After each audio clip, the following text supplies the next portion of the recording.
Le Seigneur soit avec vous. Avec cette semaine,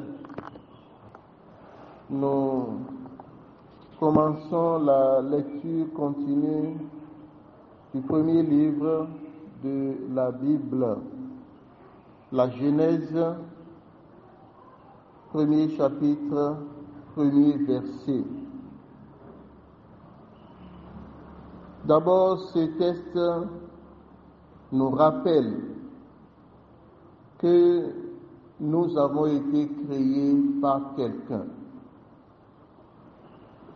Nous ne sommes pas surgis sur la terre par nous-mêmes. Nous avons un créateur. Peut-être que pour nous, Africains, Béninois, c'est normal. Mais ce n'est pas normal pour tous les hommes aujourd'hui d'admettre l'existence d'un créateur. Nous avons été créés par Dieu. Et ce n'est pas que Dieu ait créé le monde une fois dans le passé et le laisse suivre son cours par lui-même. Dieu l'a créé, mais il reste celui qui le crée chaque jour. N'imaginons pas que le soleil se lève automatiquement et se couche automatiquement. Rien n'est automatique comme notre vie. Nous ne savons pas quand nous entrons dans le sommeil et nous ne savons pas non plus quand nous revenons du sommeil.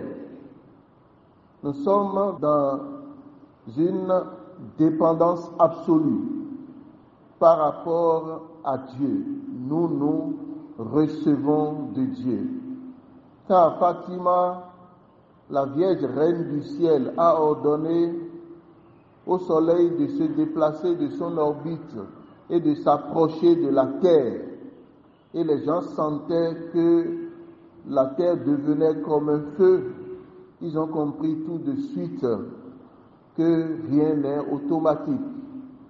Le monde, l'univers, les astres se meuvent parce que il y a une main puissante qui conduit tout l'univers et continue de le conduire jusqu'à son terme, et le terme, c'est lui qui le connaît. Une chose est d'admettre que Dieu a créé le monde. Une autre chose est d'admettre qu'il continue de le créer, et admettre qu'il continue de le créer suppose que à chaque instant, nous nous recevons de lui et nous nous abandonnons à lui.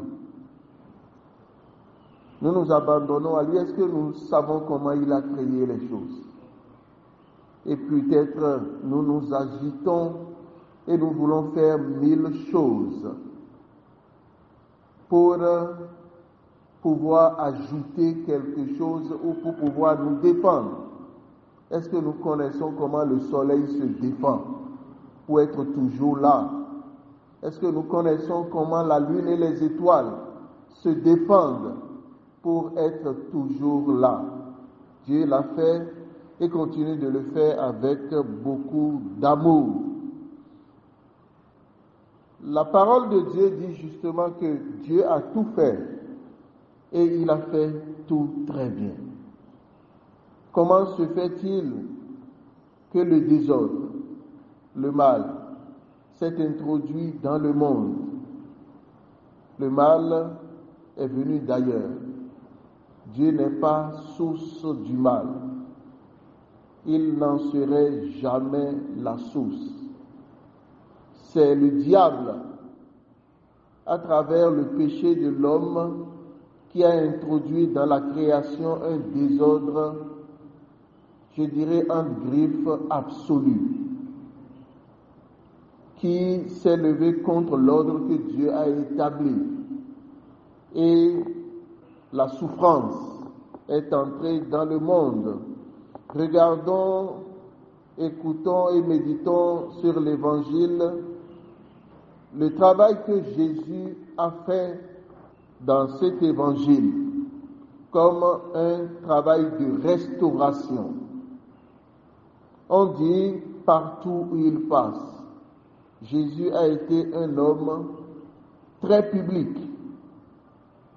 Partout où il passe, les gens amenaient les malades de tous les côtés. Cela devrait être un mouvement extraordinaire. On sortait les malades et même il s'agit tout simplement de le toucher pour qu'une force sorte de lui pour les guérir. Il guérit tout le monde. Il restaure tout le monde. Il libère tout le monde pour refaire ce que le diable a détruit.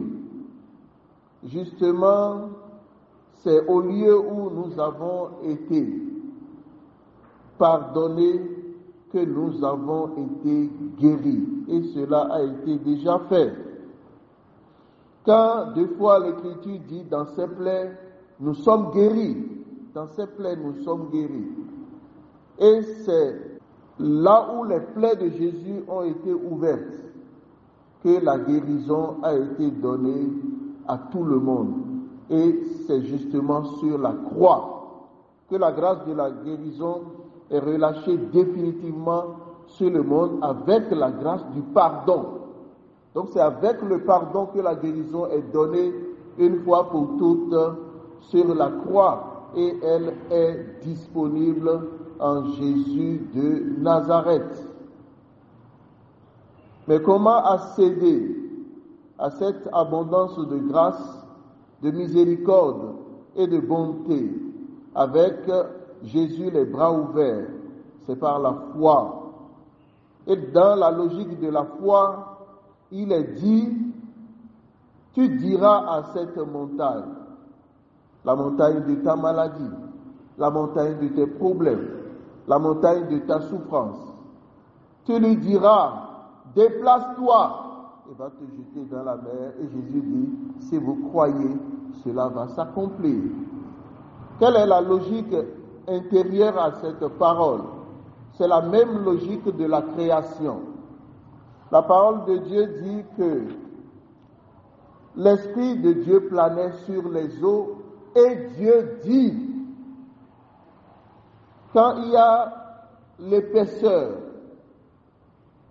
de la puissance de l'Esprit Saint quelque part, toutes les paroles qui sont proclamées s'accomplissent. Ce que Dieu a fait pour la création, sa parole, en fait, c'est son Fils. Son esprit est là. Ces deux réalités sont appelées par saint Irénée les bras de Dieu.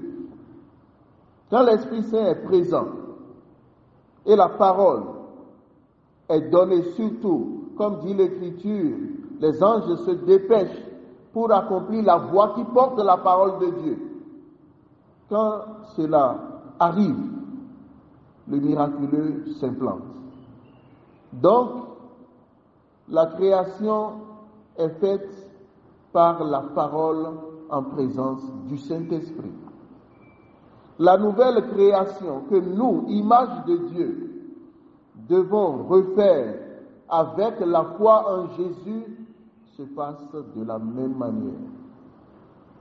Plus il y a l'Esprit Saint quelque part, c'est ce qui se passe dans les lieux, dans les sanctuaires, dans les lieux d'apparition. Quand l'Esprit de Dieu est abondant, tout ce qui est dit, même par un enfant, s'accomplit. Un jour où après la construction d'un sanctuaire à Saint-Michel.